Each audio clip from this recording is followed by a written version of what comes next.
Welcome, in front of me is a OnePlus Nord CE4 Lite, and today I will show you how you can enable and disrupt your Do Not Disturb mode.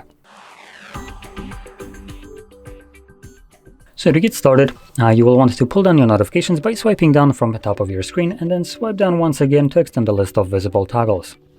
On one of the pages you should have the Do Not Disturb toggle. For me it is located on the second page or right over here. Once you see yours, simply hold it the first time around and this will quickly take you to the settings.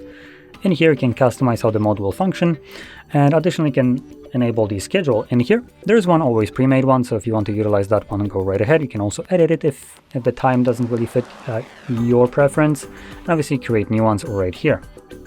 Now for people that want to use the schedule mode, just make sure you toggle it on in here, and that's all you need to do.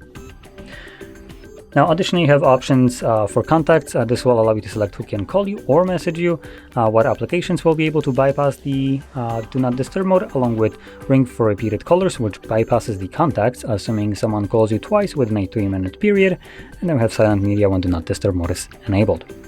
Once you have gone through the settings and customized them to your needs, find the toggle once more, and all you need to do is just simply tap on it, select turn on. This will only need to be done once. The turn on kind of pop up, as the checkbox to not show it again is enabled by default. And right now your Do Not Disturb mode is running. Now there is no option in here for the durations of it, so when you manually toggle it on you will also need to remember to turn it off. Otherwise the mode will be running indefinitely in the background. And to turn it off, all you need to do is just tap on a toggle once again.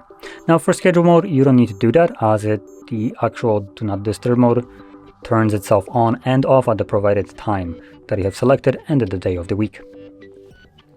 Anyway, with that being said, hopefully you found this very helpful, and if you did, don't forget to hit like, subscribe, and thanks for watching.